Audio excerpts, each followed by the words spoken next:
meeshaalee kanneen qarshii 500 hin caalle qofaadha haala kamiin akkan AliExpress irraa bitee itti fichisiisee fi isinis meeshaalee barbaadan bituu yoo barbaadan haala kamiin akka itti bittanii fi kafaltii haala kamiin akka itti kafaltan akkasumas Itoophiyaa keessa erga gahee booda piroosesa kam keessa akka dabru gubruuknis yoo meeshaa keessan qabee maal gochuu akka qabdanii fi akka gubruukni isinirraa hin qabne maal gochuu akka qabdan akkasumas qaraxallee haala kamiin akka itti kafaluu dandeessan viidiyoo kana keessatti tartiibaan isteepii guutuu kanneen isinitti agarsiisu ta'a jechuudha.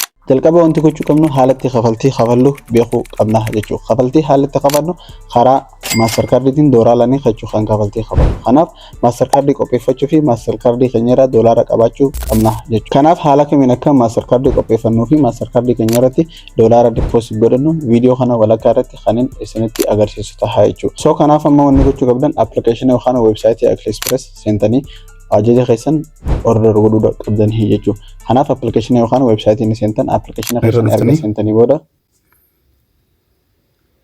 iddoo sarchi baarii irra dhuftanii bakka sarchii irra dhuftanii waan meeshaa barbaadan ni barreessan yookaan meeshaa barbaadan meenuu keessaa ni filattan jechuudha. Anamma minimum wireless microphone ajuuni okay mini wireless microphone ajuun erga jennutti sarchi godhan meeshaa filannoo keessanii meeshaa garaa keessanii meeshaa barbaadan erga filattanii booddee anamma fakkeenyaaf okay maayikii kanan bitaa haajooni okay maayikii kanan bitaa haajooni meeshaa barbaadan ni filattan maayikii kanan bitaa haajooni erga meeshaa barbaadan filattanii booda wanni beekuu qabda ana meeshaan sun gatiin isiitii fi maallaqa qarshii meeqa gatiin si akka taatee fi meeshaa sun diiteeliinsi information waa'ee meeshaa suni achi jala jira jechuudha.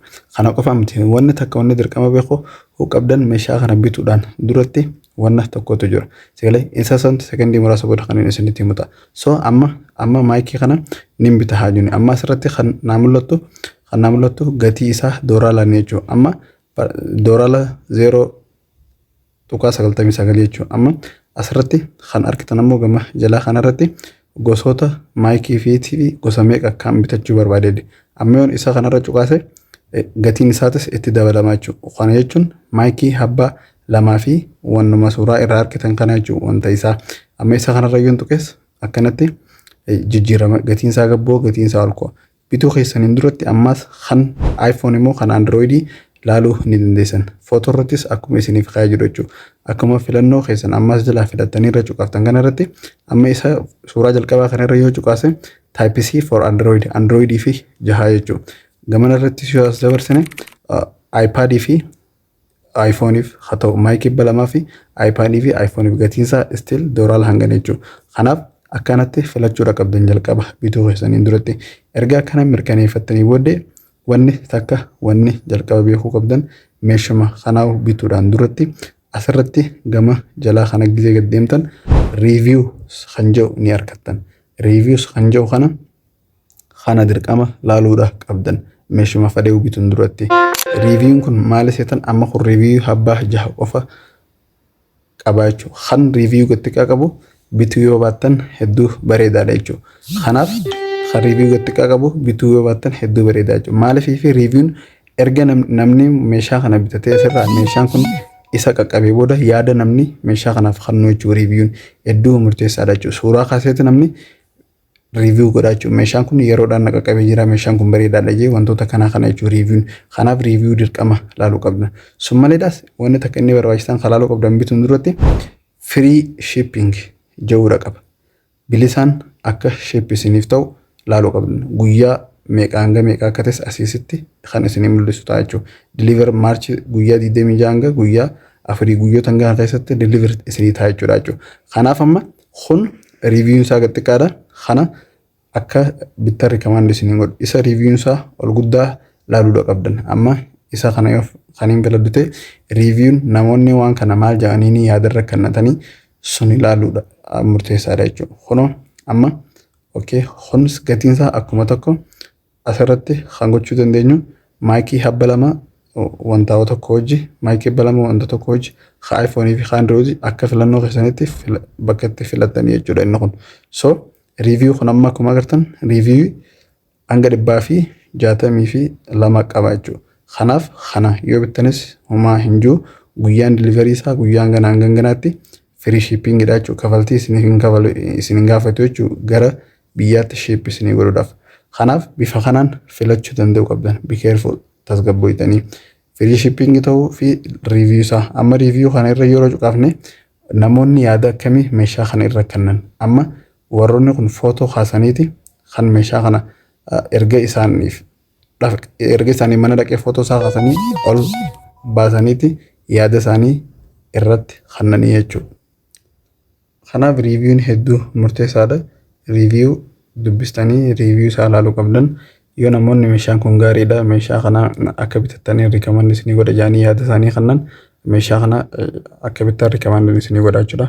Kun akkuma agartan asirratti kun namoota biyyoota garaagaraa irraa meeshaa kanneen bitatanii jechuudha. Kaas jala agartan kun kun akkuma agartan biyyoota isaanii irraa it's good but there is supposed to be kana jaan yeroodhaan nugee jira maal jaanii review tasgabboytanii dubbistanii even namoonni Itoophiyaa irraa illee review godhan tarii jiraachuu danda'a. Kun akkuma agartan biyyoota alaabaa wajjin kaa'ee jiraachuu kun not bad hedduu homaa rakkoon qabu jee namni tokko Itoophiyaa irraa yaada kenneef jiraachuu. Kanaaf reviewin hedduu barbaachisaadha. Reviewin barbaachisaa free delivery isaa ta'uu check godhuu qabdan.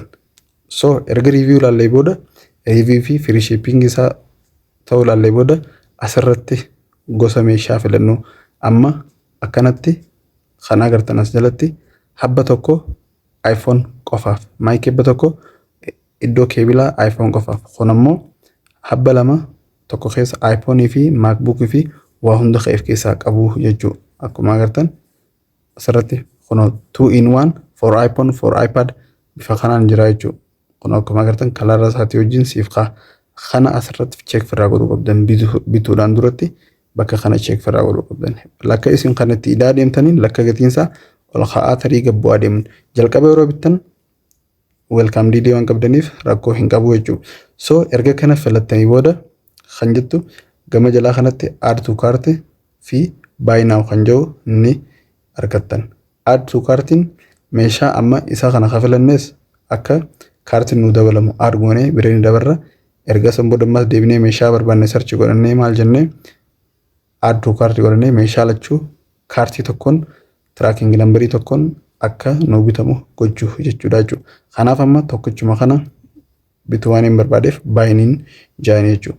Baay'ee ergan jeen innis ammas irra deebi'ee gosa akka filattaniif si barbaada. Quantity fi assist nu kan.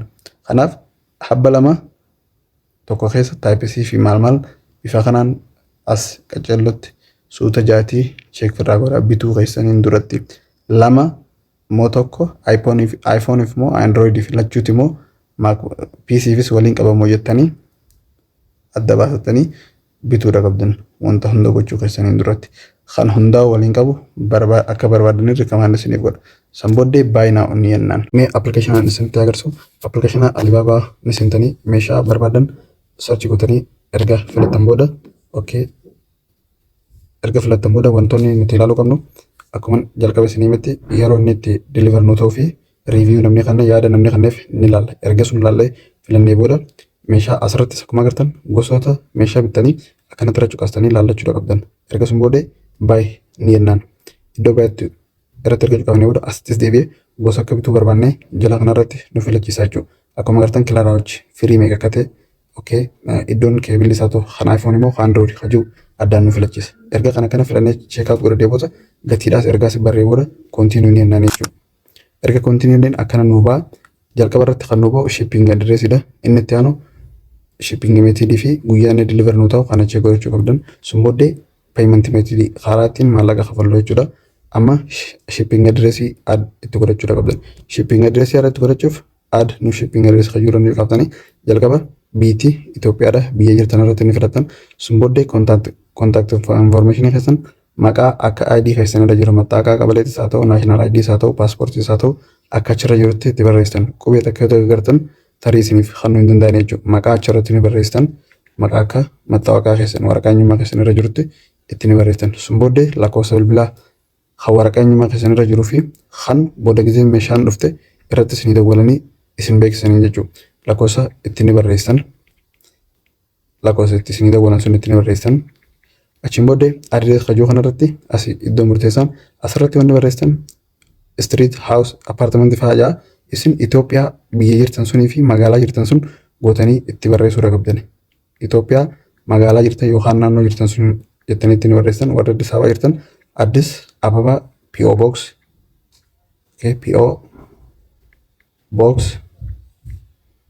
PO Box jettanii lakkoofsa poostaa yoo qabaatan itti barreessaadha. Yoo qabaachuu baattan rakkoon qabu kanuma magaalatti poostal koodii magaalaa sun itti barreessan. Addis Ababa kuma takka kan akka magaalaa irratti hundaa'u kan Hararis akkasi jira. Harar kumsa division Jimmaa Tigraay Amaaraa iddoo hundi akkasi jiraachuu. Google irratti yoo sarchii gootan poostal koodii magaalaa feetanii ni argattan. Kan jirre rakkoon qabu 00 gootanii bira dabruu ni dandeessan. 00 gootanii bira dabruu ni dandeessan. Achitti kun optional jedhanii lammaffaa kana dhistanii bira dabruu dandeessan. State and province hajuu kun ammoo Itoophiyaa fi naannoo teessee yoo gootanis magaalaa teessee yoo gootanis rakkoon qabu jechuudha. Itoophiyaa Addis Ababa anamma isin agarsiisuuf hin jira. Isin akka magaalaa jirtanii sunitti ittiin barreessitan magaalaan teessanoo okay Addis Ababa juuni Ababa zip koodiidhaas inni kun postal koodii fi zip koodiin tokkuma yoo magaalaan teessan sun qabaatte itti barreessaa yoo qabaachuu baatte 00 godhaatii bira dabara Google irraa ni argattan. Yoo lakkoofsa poostaa sanduuq poostaa qabaatanis lakkoofsa keessa sun iddoo kanaa fi PO Box fiichara yoo barreessan tokkuma jechuu. Yoo hin qabaanne 00 godhaatii bira dabara 00 gootanii yoo bira dabarsanis ni dandeessan jechuudha. Anamma isinii agarsiisuuf hin jira. Okay save ni jaanii achi booddee shipping address keenya akkuma asirra agartan fudhatee jira. Inni lammaffaa karaa ittiin maallaqa kafallu payment method inni barbaachisan. Yollu garsuma isin dabarsa. Hey guys, so Mastercard faayidaa isaa takka lama jaamee himamee hin dhumu haala takamiin akka mul'achuu dandeessan isteepii guutuu viidiyoo hojjedhee YouTube irratti isiniif maxxanseetiin jira. YouTube seentalii seef teekotanii seef teekotan YouTube chaanaala keenya argattu akkasumas TikTok profaayila keenya jala seentanii iddoo YouTube jiru yeroo cuqaaftan gara YouTube keessan godhata viidiyoo achiin daawwachuu dandeessu. Viidiyoo kana namoota hedduu bira gahuuf copy link like share comment gochuu hin dagatinaa. Gara fuuldura viidiyoo waa'ee maal akka isin hojjedhee barbaadan comment jalatti barreessuu hin irraanfatinaa. TikTok kanallee follow gochuu hin dagatinaa. Payment method akkuma jalqaba irratti isinii fi Mastercard create gochuudha qabdan. Mastercard irraas maallaqa qabaachuu qabdan. So kanaaf Mastercard keessan erga banattanii doolaara irra deposit godhatanii booda kallattii manas dhuftanii iddoo payment method hojjuu kana ni filattan. Erga filattanii akkanatti isinii ba'a. Card number fi card holder name yoo jira MM fi YY hajuu kana jira. Asirratti lakkoofsa kaardii dheeraa tokko isin gaafata. Lakkoofsa Mastercard keessanii isa sun itti barreessan. Kun amma Mastercard keessanii yeroo banattanii jettan iddoo sunirra lakkoofsa card number fi expire date fi CVV akkasitti jiraachuu. Kanaaf on asirra kan lakkoofsi card number jiru lakkoofsa dheeraa kana isaa fi expire date CVV kan jiru copy gootanii asirratti itti guutuu danda'uudha qabdan jechuudha. Kun lakkoofsi Mastercard keessanii ikkitiidha. Nama tokko biraas bu'uun qabu kophaa keessanitti beektanii jechuudha. Kunis guyyaa inni itti expire date ta'u isa filattanii itti ni barreessan. San booddee CVV kajuunis lakkoofsi kaardiin hundi garaagara qaba. Isa argatti barreessanii booddee confirm kajuun irratti ni cuqaaftan. Anamma isin agarsiisuu waan jiruuf confirm gochuu hin barbaadu. Suniifuu ergatti filattanii booda asirratti kaardii keessan akka baratee jiru isiniif hima. Achiin booddee asitti gara gajjallaa kana dhuftanii place order kajuu kana irra yoo cuqaaftan secondii muraasa booda security checking isin jee paymentiin keessan successful isiniin jee isinittiif agarsiisaa jechuudha. Kana jechuun meeshaa haala saniin kafaltiisaa kafaltanii jechuudha. Yeroo kana booda erga payment successful isiniin jee booda orderii keessan kana cancel godhuu hin dandeessan jechuudha. Kana jechuun meeshaan keessan isiniif bitame jechuudha. Kanaaf hedduu takka qallaaliidha. Suuta jaati shipping addressiidhaas adda baasaa card number fi wantoota kanaas itti guutaate bifa kanaan bituu dandeessan jechuudha. Erga bittanii booda maal ta'uuf steepin kan jiru kan waliin ilaatu. Erga bittanii steepin inni itti aanu wanni hafe so erga bittanii booda email kana jiru isiniif dhufaa jechuudha. Kabajamoo maamila keenya orderii keessan karaarra ga'ee jira. Amma iddoo kanaa ga'ee isiniif dhufaa jira yoo email kana jiru isiniif dhufaa jechuudha. Erga kun isinii dhufee booda haalatti orderii keessan kana track godhachuu dandeessanii fi tracking number itti argachuu dandeessan immoo so erga email kun isinii dhufee booda tracking order hojjettu kanarra yeroo qabtan gara applicationaatti isinii fudhata order kana akka itti track godhatanii jechuudha. Erga gara applicationaatti isinii fudhatee booda order kana track order hojjettu irratti ni cuqaaftan. Erga sunii booda detailii order meeshaa ajajanii sunii isiniif kaa'ee jechuudha. Kun akkuma agartan asirratti tracking number meeshaa kana isa kana. Meeshaan kun kan delivered naatee already naaf dhufee jiru jechuudha. Anama isin agarsiisu waan hin jiruuf kanaaf tracking number kana qabachuu danda'u qabdan. Isa irraa eegalu kana jechuudha. Tiraakingi nambarii kun isa barbaachisaadha. Tiraakingi nambarii kana koppii godhatanii kaa'achuu qabdan. Erga kanaanii meeshaan kun iddoo kam akka ka'ee jiru bifa kanaan ilaaluu dandeessan akkuma asirraa agartan kanaan jechuudha. Asirratti isteeppii isaa guutuu isiniif kaa'ee jira jechuudha. Kanaaf tiraakingi nambariin kun barbaachisa. Amma ajajanii fixan bifa kanaan meeshaa keessan iddoo kam akka ga'e to'achuu dandeessan jechuudha.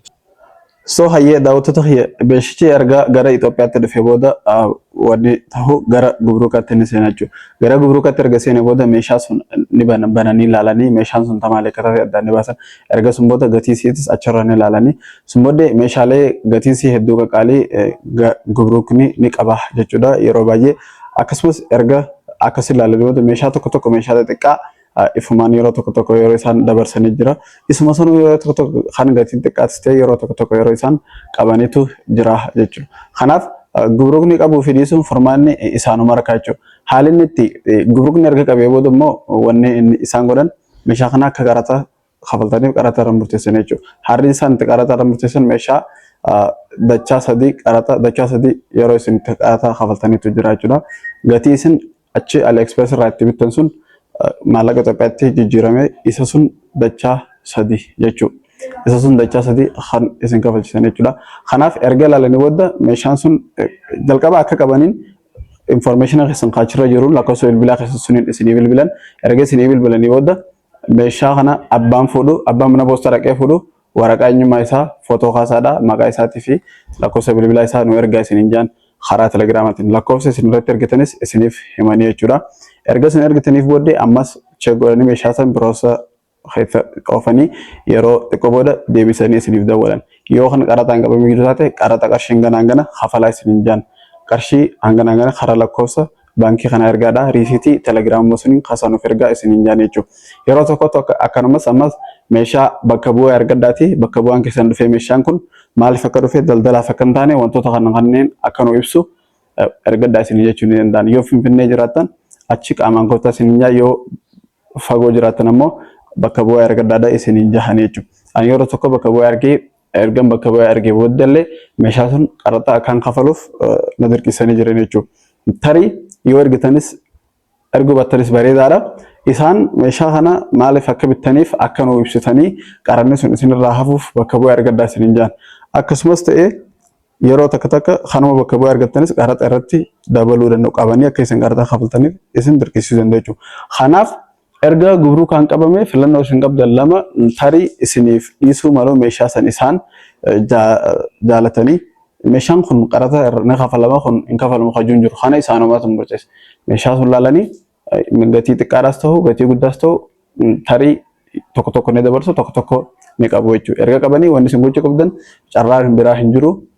Angam barbaadan isin qaratanii bakka bu'aa argattanii maal taatanis isaan qaraxa isinumarra kaan jechuudha. Qaraxa erga isinirra kaanee booda qarshiin isinirra kaan sun gara baankii isaaniitti baankii isiniin kennanii ergitanii kafaltanii riisitii ni ergitaniif jechuudha.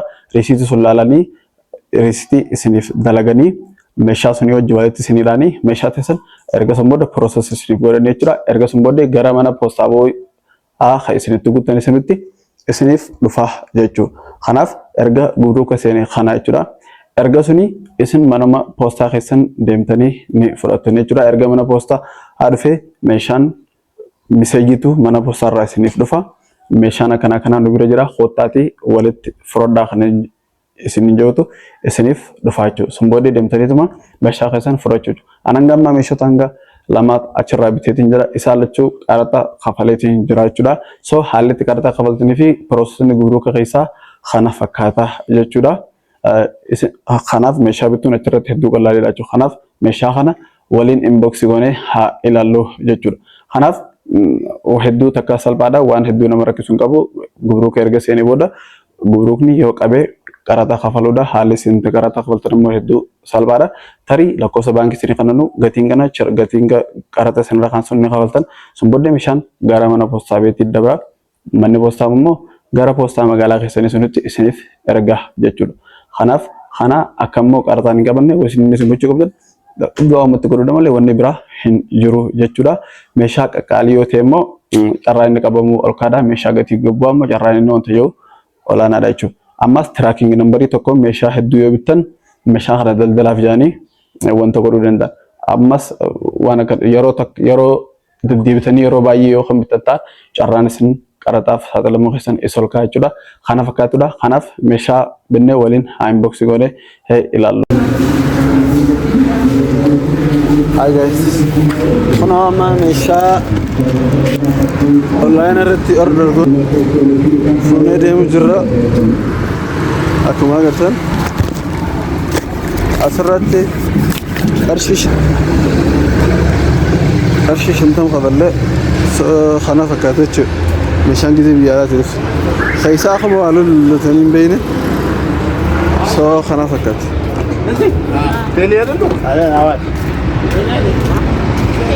So mana galee amma unbox goona. Unboxis walumaan goona men. Hi guys, kuna meeshaa finne jirra mana galee jirra unbox goona. Okay, kana fakkaata kun information galee gachiisa mara waan tasira jira. Okay, seifush naamin jira. Okay, here we go. Singapore. Kana fakkaata so. Okay, so unbox walumaan goona. Unboxis. Okay guys. Unbox walumaan. Okay, here we go. Asirratti khaagartan kun yoo qaraxa qabaatte meeshaan qaraxni qaraxa yoo kafaltan piroosesa hedduu keessa deemtan meeshaa erga online irra bittaniin booddee yoo qaraxa qabaatte warri gubruukaa meeshaa teessan fattishanii qaraxa akka kafaltaniif isin gaafatan bilbila isin asirra guttan kanaan bilbila kanaan isiniif dawwalanii qaraxa qabdii meeshaan teessan kafalaa isin gaa yookaan nama akka wakkilinnaatti akka bakka isinii bu'u ergaddaadha. Meeshaa tana maaliif akka fiddan akka isinii ibsutti jechuudha. Yoo namni sunis ibseetii dadhabee yoo qaraxa kan kafaluu qabaatan taate yoo qaraxa kan qabaluu qabaatan taate qaraxa akka kafaltaniif isin hima. Kunoo akkuma agartan asirratti kunuundi qaraxa meeshaa nuti qaraxatti kafalaa jiru kunoo taaksii baadhadhaala. Okay akkuma agartan kunuundi akkuma agartan taaksiidha jechuudha. Taaksii isii jechuudha. Firmaatti dhaanii chaabbaa wajjin bifa kanaan isinii kanan meeshaan sun qaraxa qabannan kana jechuudha. Kunoo waraqaan kun isa qaraxaatti waliigala qarshii 1,000 fi kafallee jechuudha maayikii kanarratti qaraxa. So inni kun meeshaa qaraxaatti jalqaba erga bitanii booda gubruukni ni qaba. Erga qabee yoo meeshaan tun qaraxa qabaatte qaraxa kafaluu yoo qabaattan isiniif ni dawwalan bilbila isin asirra guttan kanaan isiniif ni dawwalan erga isinii dawwalanii booddee erga isin dawwalanii meeshaan teessan gubruuka irra qabamtee jirti qaraxa kafalaa maal isiniin jaani tiraakiing nambarii kanas isin gaafachuu danda'anii sun booddee adeemsa isaan isinitti himanii telegiraama irra lakkoofsa isin himanii telegiraamaan maxxansaa keessanii fi wantoota kanneen erga isiniin jaanii lakkoofsa isin erga ergitanii maal lakkoofsa nama meeshaa tana fuudhu gara telegiraamatiin erga isiniin jaani erga isin ergitanii booda yoo meeshaan teessan qaraxa qabaattan chee godhanii qaraxan kanaan kana kafalaa isiniin jahanii jechuudha. Erga sun booddee qaraxa kafaluu dandeessan mana keessan teessanis kafaluu dandeessan nama akka bakka bu'aattis ergitanii kafaluu dandeessan jechuudha. Anammaa nama akka bakka bu'aatti ergeetin Addis Ababaadhaa jechuudha. Finfinnee nama akka bakka bu'aatti ergee namni sun deemee piroosesa kana hunda fixe jechuudha. Meeshaa qaraxattis itti kafalee kunoo riisiitiin tana riisiitiin qaraxni itti kafalame kana jechuudha. So kana fakkaata jechuudha. Amma meeshuma waliin haa inbox haa goonu maayikii. Okay, namni biyya odiyaan yoo kana fakkaata. Akkuma filannoo keenyaatti dhufee jira jechuudha. Garuu taraa kana meeshaan kun naannoo ture callee ture. Hanga baatii lama kana ture jira. Okay, mee keessa dhaabanna. Kana fakkaata jechuudha. Deemee itti naan isaatis. Sabiitii waa bashanii naan qabu. Afaan chaanaa fi barreessanii irra jirani. Sabiitii piroosesii isaan deemaa fakkaata. Kun anteerii lama bitee. Waa kun kan type C ti. Kun chaarjara kun ammoo PC dhaafi. Look PC dhaaf akkanatti. So I think here we go. Okay. Or yeah, whatever guys, something like this. Yo type C charger isaati kunis. Kana kun PC kun iPhone something like this. Wow. Hanga yaadel. Guddaadha jechuudha. Okay, switch. Here we go guys. Ittaayal. It's switched. Okay, amma silkii irratti haa yaalumee itti suuqee sagalee hangamta akka inni qulqulleessa viidiyoo waraabu jiru kana. Viidiyoo kana namoota hedduu bira gahuuf copy link, like, share, comment gochuu hin dagatinaa. Gara fuuldura viidiyoo waa'ee maal akka isin hojjetee barbaadan comment jalatti barreessuu hin irraanfatinaa. TikTok kanallee follow gochuu hin dagatinaa.